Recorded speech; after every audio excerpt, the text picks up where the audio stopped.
ಅಂತ ಕುದುರೆ ಓಡಿಸ್ತಿರ್ಬೇಕಾದ್ರೆ ಆಲೋಚನೆ ಮಾಡಿದ್ಲು. ಆದ್ರೆ ಅವಳಿಗೊಂದು ಚೆನ್ನಾಗಿ ಗೊತ್ತಿತ್ತು, ಜಾನ್ ಬೊಕರ್ ವೇಗವಾಗಿ ಕುದುರೆಯನ್ನ ಓಡಿಸಬಲ್ಲಂತ ಸಾಮರ್ಥ್ಯವನ್ನ ಉಳ್ಳವ, ಆದ್ರೆ ಕುದುರೆಯನ್ನ ವೇಗವಾಗಿ ನಿಲ್ಲಿಸೋದಕ್ಕೆ ಬರೋದಿಲ್ಲ ಆತನಿಗೆ. ಆಗ ತನ್ನ ಕುದುರೆಯ ಲಗಾಮನ್ನು ಹಿಡಿದ್ಲು. ಕುದುರೆಗೆ ಬದಲು ಕುದುರೆ ನಿಂತುಕೊಳ್ತು. ಕೂಡ್ಲೆ ಏನ್ ಮಾಡಿದ್ಲು ಅಂತಂದ್ರೆ, ತನ್ನ ಒರಸೆಯಲ್ಲಿದ್ದಂತ ಕತ್ತಿಯನ್ನ ತೆಗೆದು ಗಾಳಿಗೆ ಅಡ್ಲಾಗಿ ಹಿಡಿದ್ಲು.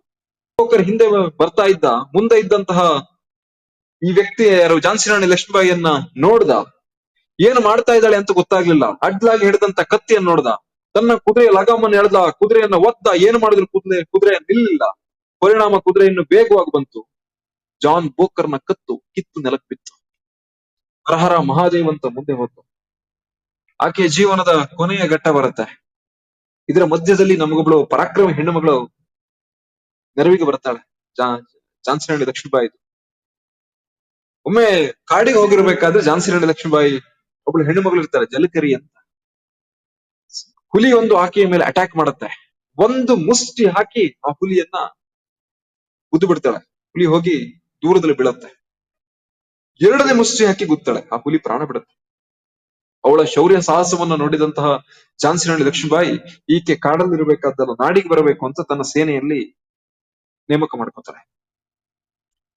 ಒಮ್ಮೆ ಝಾನ್ಸಿ ರಾಣಿ ಲಕ್ಷ್ಮೀಬಾಯಿಯನ್ನ ಕೋಟೆಯ ಸುತ್ತ ಕಾಂಕರ್ ಮಾಡಿಕೊಂಡು ಅವಳು ಹೊರಗಡೆ ಬಾರದೆ ಇರೋ ಹಾಗೆ ಮಾಡಬೇಕು ಅಂತ ಹೇಳಿ ಬ್ರಿಟಿಷರಿಗೆ ಚಳ್ಳೆ ಹಣ್ಣು ತಿನ್ನಿಸ್ಬೇಕು, ಏನು ಮಾಡಬೇಕು ಯಾರಿಗೂ ತಲೆ ಹೊಳೆದಿಲ್ಲ. ಆಗ ಜಲಕರಿ ಮುಂದೆ ಬಂದು ಹೇಳ್ತಾಳೆ, ಅಮ್ಮ, ನಿಮ್ಮ ಹಾಗೆ ನಾನು ವೇಷ ಹಾಕ್ತೀನಿ. ವೇಷ ಹಾಕಿ ಕೋಟೆಯ ಒಂದು ದ್ವಾರದಿಂದ ನಾನು ತಪ್ಪಿಸ್ಕೊಂಡು ಹೋಗ್ತೀನಿ. ಮತ್ತೊಂದು ದ್ವಾರದಿಂದ ನೀವು ತಪ್ಪಿಸ್ಕೊಂಡು ಹೋಗಿ. ನನ್ನ ಪ್ರಾಣ ಹೋದ್ರೆ ತೊಂದರೆ ಇಲ್ಲಮ್ಮ, ನನ್ನ ಮಗುವನ್ನ ನಾನು ಬೆನ್ನಿ ಕಟ್ಕೋತೀನಿ ಅಂತ ಜಲಕರಿ ಒಂದು ಹೆಬ್ಬಾಗಿಲಿನಿಂದ ತಪ್ಪಿಸ್ಕೊಂಡು ಹೋದ್ರೆ, ಮತ್ತೊಂದು ಕಡೆ ಝಾನ್ಸಿ ರಾಣಿ ಲಕ್ಷ್ಮೀಬಾಯಿ ತಪ್ಪಿಸ್ಕೊಂಡು ಹೋದ್ರು. ಜಲಕರಿ ಅತ್ಯಂತ ವೇಗವಾಗಿ ಕುದುರೆಯನ್ನು ಓಡಿಸ್ಕೊಂಡು ಬ್ರಿಟಿಷ್ ಅಧಿಕಾರಿಗಳಿಗೆ ಚಳ್ಳೆ ಹಣ್ಣು ತಿನ್ನಿಸ್ಕೊಂಡು ತಪ್ಪಿಸ್ಕೊಂಡು ಓಡ್ತಾಳೆ. ಓಡ್ಕೊಂಡು ಪುನಃ ತಪ್ಪಿಸ್ಕೊಂಡು ಬಂದು ಅದೇ ಕೋಟೆ ಒಳಗೆ ನುಗ್ತಾಳೆ. ಎಂತ ಚಾಣಾಕ್ಷ ಹೆಣ್ಣು ಮಗಳು ಇರಬೇಕು ಅನ್ನೋದನ್ನ ಆಲೋಚನೆ ಮಾಡಿ ಕೋಟೆ ಒಳಗೆ ಮತ್ತೆ ಬಂದಿದ್ದು ಗಮನಿಸಿದಂತಹ ಬ್ರಿಟಿಷರು ಏನ್ ಮಾಡಿದ್ರು ಅಂತಂದ್ರೆ, ಕೋಟೆಯನ್ನು ಸುತ್ತುವರೆದ್ರು. ಹೇಗಾದ್ರೂ ಮಾಡಿ ಝಾನ್ಸಿ ರಾಣಿ ಲಕ್ಷ್ಮೀಬಾಯಿಯನ್ನು ತಪ್ಪಿಸ್ಬೇಕಾಗಿತ್ತು ಜಲಕರಿಗೆ. ಕೋಟೆಯನ್ನ ಸುತ್ತುವರೆದ್ರು. ಹಿಂದೆ ಬೆನ್ನಿಗೆ ಮಗುವನ್ನ ಕಟ್ಟಿಕೊಂಡಿದ್ಲು. ಕೋಟೆ ಒಳಗಡೆ ಇದ್ದಾಳೆ.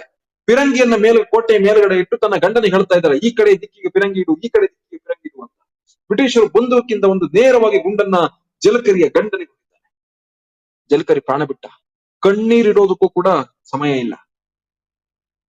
ಆಗ ಜಲಕರಿ ನೇರವಾಗಿ ಕೋಟೆಯ ಒಳಗಡೆ ಬ್ರಿಟಿಷರು ನುಗ್ಗುತ್ತಾರೆ. ನುಗ್ಗಿ ಜಲಕರಿಯ ಮೇಲೆ ಅಟ್ಯಾಕ್ ಮಾಡ್ತಾರೆ. ಜಲಕರಿ ವೀರಾವೇಶದಿಂದ ಹೋರಾಟ ಮಾಡ್ತಾ ಪ್ರಾಣ ಬಿಡ್ತಾರೆ. ಆಗ ಬ್ರಿಟಿಷ್ ಜನರಲ್ ಒಬ್ಬ ಜಲಕರಿಗೆ ಕೈ ಮುಗ್ದು ಹೇಳ್ತಾನೆ, ಅಮ್ಮ, ನಿನ್ನಂತ ಒಬ್ಬಳ ಹೆಣ್ಣು ಮಗಳು ನಿಜವಾಗ್ಲೂ ನನ್ನ ದೇಶದಲ್ಲಿ ಹುಟ್ಟೇ ಇಲ್ಲಮ್ಮ. ನಿನ್ನ ಧನ್ಯವಾದ, ನನ್ನ ಅಭಿನಂದನೆಗಳನ್ನು ಸಲ್ಲಿಸಬೇಕು. ಜೊತೆಗೆ ನಿನ್ನಂತ ವೀರ ಪರಾಕ್ರಮಿಯನ್ನು ನೋಡಿದ ನಾನ್ ಧನ್ಯ ಅಂತ ಬ್ರಿಟಿಷ್ ಜನರಿಗೆ ಹೇಳ್ತಾನೆ.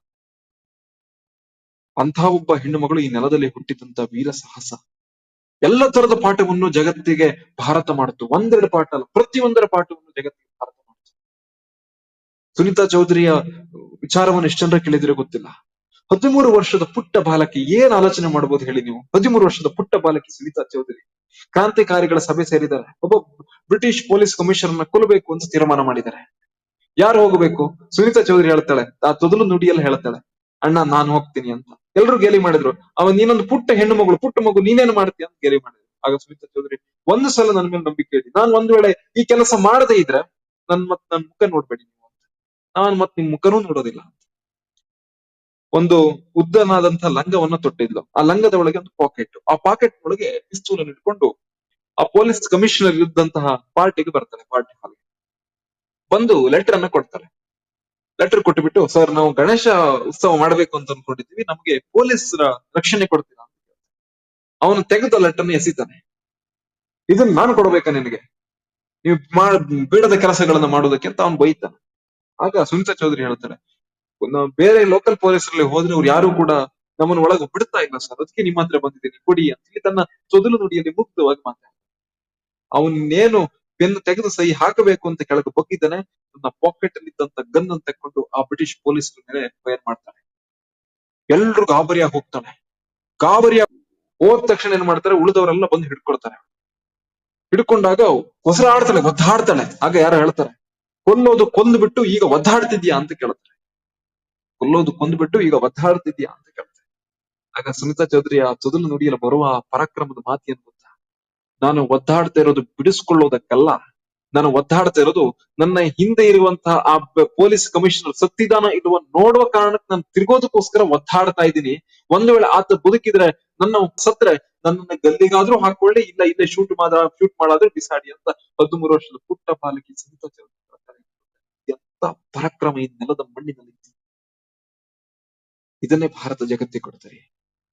ಇವತ್ತು ನೆನೆಸ್ಕೊಂಡಾಗ, ಆ ವೀರಗಾಥೆಗಳು ನೆನೆಸ್ಕೊಂಡಾಗ, ವಾ ಎಂತಹ ರಾಷ್ಟ್ರ ನನ್ನ ಭಾರತ ಅನ್ನೋದು ನಮ್ಗೆ ಅದೆಲ್ಲೋ ಒಂದ್ ಕಡೆ ಒಮ್ಮೆ ಕಣ್ಣಾಲಿಗಳು ತುಂಬಿ ಬರ್ತವೆ.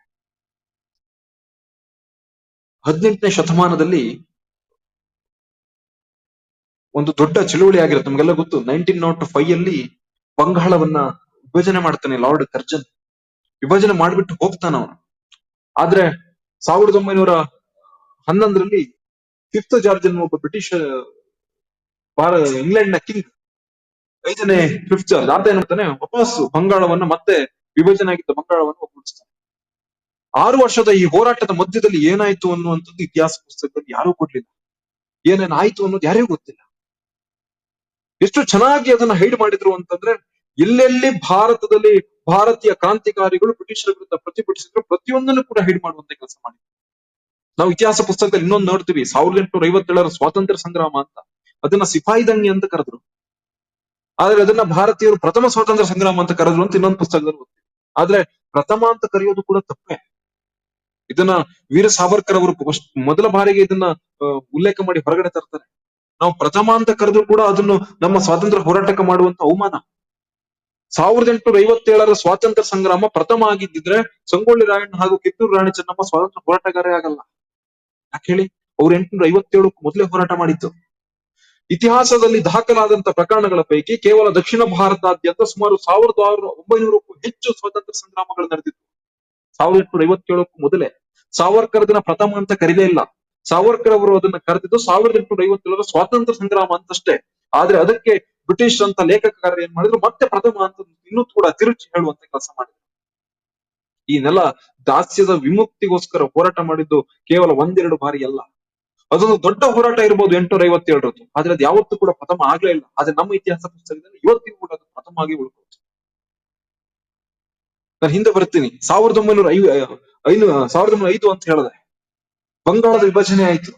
ಒಂದು ಸ್ವದೇಶಿ ಮೂವ್ಮೆಂಟ್ ಆರಂಭ ಆಯ್ತು ದೇಶಾದ್ಯಂತ. ಯಾಕೆ ಅಂತಂದ್ರೆ, ಒಂದು ಸ್ವದೇಶಿ ಆಂದೋಲನ ಶುರು ಮಾಡೋದು ಬಹಳ ಈಸಿ ಮಾತಲ್ಲ ಅದು. ಇವತ್ತು ಕೂಡ ನಮ್ಗೆ ಚೈನಾದ ಕೆಲವು ವಸ್ತುಗಳನ್ನ ಬಹಿಷ್ಕಾರ ಮಾಡಬೇಕು ಅಂತಂದ್ರೆ ನಮ್ಗೆ ಬಹಳ ಕಷ್ಟ ಆಗ್ತಾ ಇದೆ. ಯಾಕೆ ಅಂತಂದ್ರೆ ಅವರ ಎಕಾನಮಿ ಅನ್ನುವಂಥದ್ದು ನಮ್ಮ ದೇಶದ ಮೇಲೆ ಆ ರೀತಿಯಲ್ಲಿ ಆಗ್ಬಿಟ್ಟಿದೆ. ಪ್ರತಿಯೊಂದು ಚೀಪ್